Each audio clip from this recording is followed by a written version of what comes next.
আসসালামু আলাইকুম everyone, welcome to my another blog. আশা করি সবাই ভালো আছেন এবং আমি আজকে আপনাদের সঙ্গে শেয়ার করব আমার একটি ছোট্ট ব্লগ।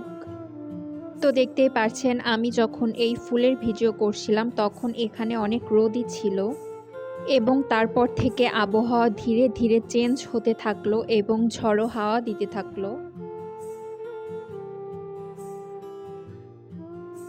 এবং দেখতেই পারছেন এখানে আমাদের ফুল গাছগুলিতে কত সুন্দর ফুল ফুটেছে এবং এই ফুল গাছগুলি সব আমার আম্মুর লাগানো। এবং দেখতেই পারছেন বাহিরে আবহাওয়া চেঞ্জ হবার কারণে এখানে আমার ফুল গাছগুলি বাতাসে দুলছিল।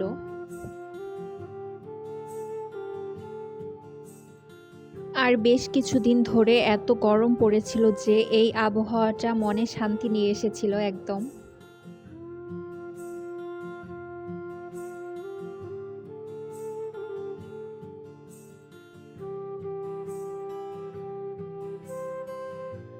আর বাহিরে এত পরিমাণ বাতাস হচ্ছিল যে আমার পাখিগুলো ভয় পেয়ে গিয়েছিল। আর বৃষ্টি হবার আগ মুহূর্তে মেঘ যখন আকাশে কালো হয়ে আসে তখন এই আবহাওয়াটা কার কার কাছে ভালো লাগে সবাই অবশ্যই কমেন্ট করে জানাবেন।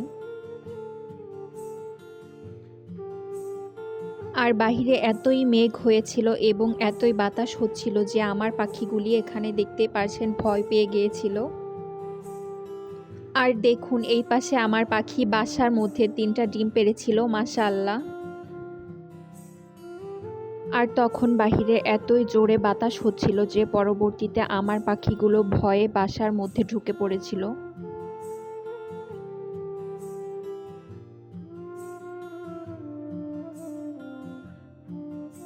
আর ওই পাশে আমি বাহিরের দিকে তাকিয়ে দেখছিলাম বারবার করে যে গাছ থেকে বাতাসে আম পড়ে কিনা একটাও। তো দেখতেই পারছেন তারপর মেঘ কালো, আকাশে বৃষ্টি নামতে শুরু করে দিয়েছে।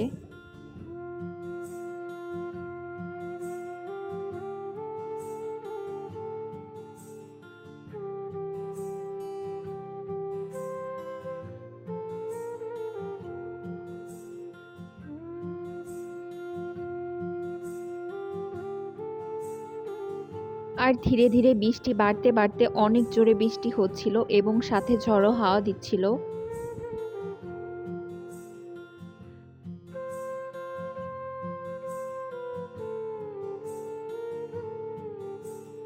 আর ওই পাশে আমি বৃষ্টি দেখে হাতটা ভিজাচ্ছিলাম। আর বৃষ্টি আমার খুবই ভালো লাগে, তবে সব সময় বৃষ্টি হবে এমনটা ভালো লাগে না। আর বেশ কিছুদিন ধরে এতই গরম পড়েছিল যে এই বৃষ্টিটি মনে শান্তি নিয়ে এসেছিল। আর আজকে সারাটা দিনই বৃষ্টি হচ্ছিল আমাদের এদিকে।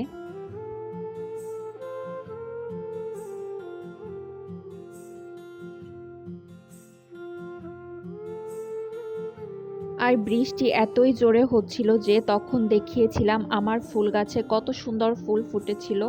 আর তারপরে দেখুন এত জোরে বৃষ্টি হচ্ছিল এবং ঝড়ো হাওয়া দিচ্ছিল যে পরবর্তীতে ফুল গাছগুলো সব পড়ে গিয়েছিল।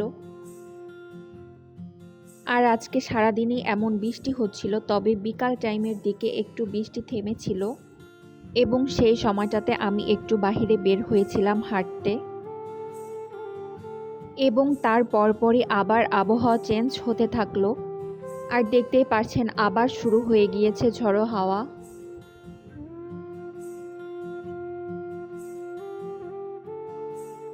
আর সন্ধ্যার দিকে আমার ভাইকে সবাই বলল মুড়ি মাখানোর জন্য, ওর হাতের মুড়ি মাখানো অনেক মজা হয়।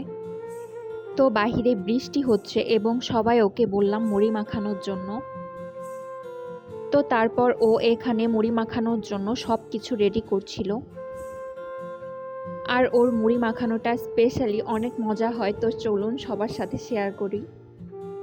তো এখানে ও মুড়ি মাখানোর জন্য সব সালাদ রেডি করে নিয়েছিল এবং পরবর্তীতে একটু লেবুও চিপড়ে দিল। তো তারপর সব সালাদগুলিকে একটি বাটিতে করে নিচ্ছিল মুড়ি মাখানোর জন্য।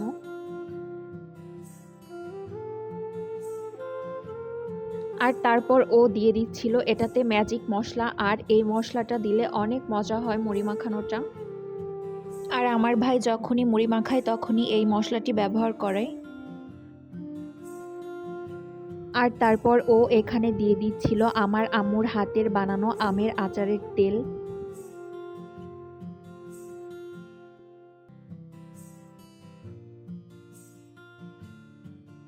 তো দেখতেই পাচ্ছেন সব কিছু দেওয়া হয়ে গেছে এবং ও ভালো করে এটাকে মেখে নিচ্ছিল।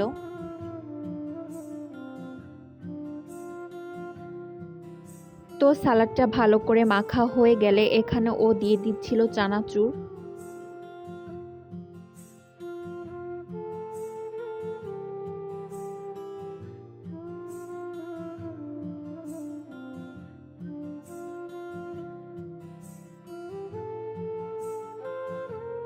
তো চানাচুরটি দেওয়া হয়ে গেলে এখানে ও ভালো করে আবার মেখে নিচ্ছিল সবকিছু।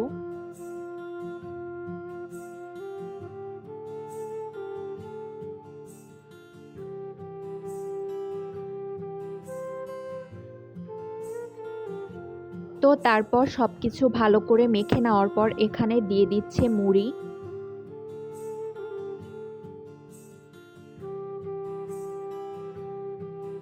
আর ওর মুড়ি মাখানো অনেক মজা হয়, এজন্য পাশ থেকে আম্মু বলছিল মুড়ি একটু কম হয়ে গিয়েছে, তুই আরো মুড়ি দে।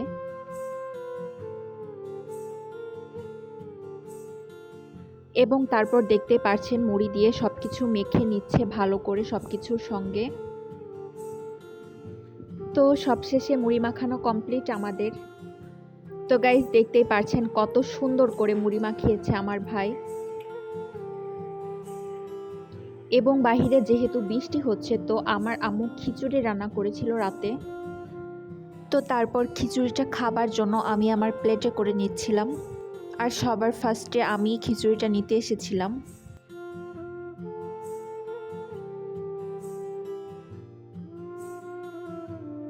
তো এই তো আমি এখানে আমার প্লেটে করে খিচুড়িটা নিচ্ছিলাম এবং পরবর্তীতে আমরা এই খিচুড়িটা ডিম এবং আচারের সঙ্গে খেয়েছিলাম সবাই। তো গাইস আজকে আমার ভিডিওটি এই পর্যন্তই। আশা করি আপনাদের কাছে ভালো লেগেছে। অবশ্যই আমার চ্যানেলটিকে সাবস্ক্রাইব করে দিবেন ভিডিওটি যদি ভালো লেগে থাকে। এবং আজকের এই ভিডিওটি এই পর্যন্তই এবং সবাই আমার জন্য বেশি বেশি করে দোয়া করবেন। আল্লাহ হাফেজ।